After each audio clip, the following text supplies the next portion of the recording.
গত মাসে রিটায়ার করেছেন ধ্রুবদা। বিভিন্ন দাবি দাওয়া ও অফিসের নানা কাজের ঝামেলার জন্য ফেয়ারওয়েল অনুষ্ঠান তখন করা সম্ভব হয়নি। আজ শনিবার সেই অনুষ্ঠান। সকাল থেকেই সমস্ত টেবিলে টেবিলে বলে দেওয়া হয়েছে হাতের কাজ তাড়াতাড়ি সেরে নেওয়ার জন্য। সভা শুরু হবে ঠিক 2টোয়। যথাসময়ে হায়ার অফিসাররা এসে গেছেন। টেবিলও সাজানো হয়েছে অনুষ্ঠানের জন্য। ধ্রুবদা একটু আগেই এসেছেন। সভাপতির চেয়ার দখল করলেন স্বয়ং জেনারেল ম্যানেজার মহাশয়। প্রধান অতিথির চেয়ারে বসলেন ধ্রুবদার অন্তরঙ্গ বন্ধু রমেন বাবু। উনি অবশ্য কিছুদিন আগেই রিটায়ার করেছেন। ওকে ডেকে আনার উদ্দেশ্য ধ্রুবদার সম্বন্ধে জুনিয়রদের কাছে কিছু বলা। জেনারেল ম্যানেজার ও প্রধান অতিথির পাশেই ধ্রুবদার চেয়ার। উনিও বসে গেছেন। দর্শক শ্রোতা সমস্ত অফিস কর্মী এক একটা চেয়ার টেনে সামনের দিকে বসে। সাধারণত এসব অনুষ্ঠানে তেমন ভিড় হয় না, কিন্তু ধ্রুবদার রসবোধের জন্য হোক কিংবা অন্য কোনো অজানা কারণেই হোক, আজ একেবারে তিল ধারণের জায়গা নেই অফিস কম্পাউন্ডে। ধ্রুবদা এবং অধিকাংশ স্টাফই বাঙালি।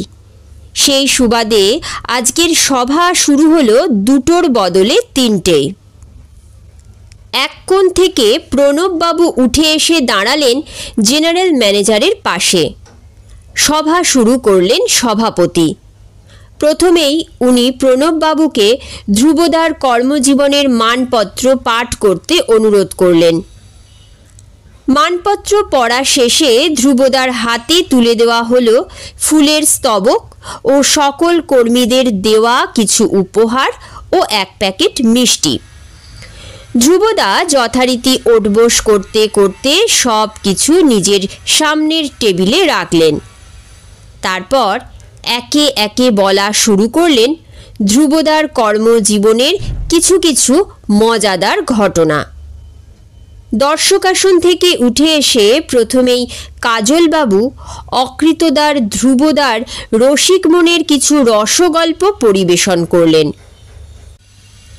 তুষারবাবু জানালেন ধ্রুবদা একেবারে ওকে ন্যাড়া করিয়ে ছেড়েছেন সেই ঘটনা।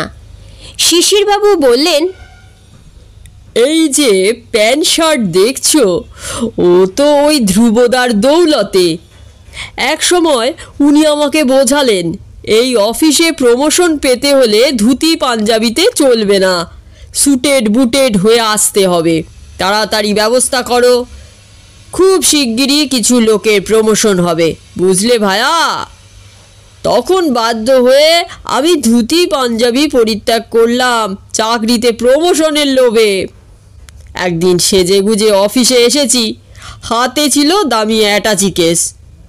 অফিস শুদ্ধ সবাই তো আমার মুখের দিকে হাঁ করে তাকিয়েছিল আধ ঘন্টা। সেদিন আমার যা অবস্থা হয়েছিল তা সকলে মিলে ধ্রুবদাকে জিজ্ঞেস করে জানুন। নীরোদবাবু তখন উঠে দাঁড়িয়ে বললেন, ধ্রুবদার রসিকতার ফলে আমার সঙ্গে তো আমার জামাইয়ের বাক্যালাপ বন্ধ হয়ে যাওয়ার উপক্রম হয়েছিল। সে ঘটনা শুনলে সকলেই অবাক হবেন। সেদিন ছিল জামাই ষষ্ঠীর আগের দিন। আমি অফিস থেকে টেলিফোন করে জামাইকে বলছি আগামীকাল বিকেল 4:30 ট্রেনে আমার ওখানে যাওয়ার জন্য। জামাই বলল আমি অফিসের কাজ সেরে 6টার ট্রেনে যাব। আমি বললাম না না, ও ট্রেনে খুব ভিড়, তোমাদের আসতে কষ্ট হবে। জামাই বলল সে ব্যবস্থা হবে, আমরা ঠিক সময়ে যাব। জামাইয়ের সঙ্গে এইসব কথোপকথন হচ্ছে এমন সময় ধ্রুবদা অলোকবাবুকে দিয়ে আমাকে ধাক্কা দিলেন। ওই ধাক্কা খেয়ে আমি টেলিফোন না ছেড়ে বলে উঠলাম, 1 থাপ্পড় দেব, ফাজলামি হচ্ছে। আর জামাই এ কথাগুলো শোনার পর টেলিফোনটা সঙ্গে সঙ্গেই নামিয়ে রাখল। ভেবেছিল শ্বশুরমশাই এই ট্রেনটা পছন্দ না করায় আমাকে ধমক দিচ্ছেন। তারপর জামাইয়ের মান ভাঙাতে আমাকে অফিস ফেরত ছুটতে হলো জামাইয়ের বাড়িতে। নীরোদবাবুর কথা শেষ হতে না হতেই মনোজবাবু বলে উঠলেন, ধ্রুবদা একবার আমাকে 1 বছরের পুরনো কাগজ পড়িয়ে ছেড়েছেন। আমি কাজের ফাঁকে ফাঁকে খবরের কাগজ পড়তাম। সেই সুযোগে ধ্রুবদা একদিন গত বছরের পুরনো কাগজ এনে টেবিলে রেখেছিলেন। আমি তখন কবেকার কাগজ না বুঝে এক লাফে ওটাকে ছোঁ মেরে নিয়ে নিজের টেবিলে চলে গেলাম। সেদিন আর ধ্রুবদা আমার কাছ থেকে কাগজ ফেরত চাননি। বাড়ি যাওয়ার সময় আমি কাগজ ফেরত দিতেই ধ্রুবদা আঁতকে উঠলেন, বললেন, করেছেন কি? আমি তো সারাদিন এটা খুঁজছি, এটা যে 1 বছরের পুরনো কাগজ। মুখ কাঁচুমাচু করে আমি তখন নিজের লজ্জা ঢাকতে ধ্রুবদাকে বললাম, তাই খবরগুলো সব পুরনো পুরনো লাগছিল। ধ্রুবদা অমনি মুচকি হেসে বলল, ও তাই। আর অফিস শুদ্ধ সবাই হো হো করে হেসে ওঠায় আমার বিন্দুমাত্র বুঝতে অসুবিধা হয়নি যে এ কাণ্ডটা এই ধ্রুবদাই ঘটিয়েছেন। আর থাকতে না পেরে ভোলাদা বলে ফেললেন, ওই যে ধ্রুববাবু চেয়ারে বসে মুচকি মুচকি হাসছেন, উনি তো আমাকে চাকরি থেকে ইস্তফা দিতে বাধ্য করিয়েছিলেন। ভাগ্য ভালো তখন এই রমেনবাবু ছিলেন, তাই চাকরিটা এখনো বহাল আছে আমার। সে ঘটনা আর আপনাকে কি বলবো। একবার আমার লটারির টিকিটটা নিয়ে প্ল্যান করে পাল্টে ফেলে পুরনো এক প্রাইজ পাওয়া লটারির টিকিটের নম্বরযুক্ত কাগজ দেখিয়ে বললেন, তোমাকে তো ভায়া চাকরি ছাড়তে হবে, নইলে এ লটারির টাকাটার মায়া ছাড়তে হবে। ভেবে দেখো ভায়া, ভেবে দেখো। আমি তখন 1 লক্ষ টাকার লোভ সামলাতে না পেরে অফিস থেকে রেজিগনেশন দিয়ে বসলাম। তারপর রমেনবাবুই তো আমাকে বাঁচালেন। আপনারা এখন বুঝুন কি সাংঘাতিক লোক ছিলেন এই ধ্রুবদা। রসিকতারও তো একটা সীমা আছে না? এরকম অনেক মজার মজার ঘটনা ধ্রুবদা এ অফিসে ঘটিয়েছেন। সেসব শুনতে গেলে কয়েকদিন কেটে যাবে। তবে আজকে যে 4 ঘন্টা কোথা দিয়ে কেটে গেল তা আর কেউই টের পেল না। একথা মাননীয় সভাপতি সকলকে জানালেন। সবশেষে তিনি চিররসিক ধ্রুবদাকে অনুরোধ করলেন 2-4 কথা বলার জন্য। আর বিশেষ করে একটা কথা জানতে চাইলেন তিনি, সারা জীবন ধ্রুবদা 5-10 মিনিট দেরিতে অফিসে এসেছেন, অনেক ছুটিও কাটা গেছে সেজন্য। কিন্তু শেষের দিকে বছরখানেক তিনি একদমই দেরিতে অফিসে আসেননি। এর আসল রহস্যটা কী? ধ্রুবদা উঠে দাঁড়িয়ে সকলকে 2-4 কথা বলেই সভাপতির কৌতূহলের উত্তর দিতে গিয়ে বললেন, চাকরিতে ঢোকার পর আমি অনেক চেষ্টা করেও ঠিক সময়ে অফিসে হাজির হতে পারিনি।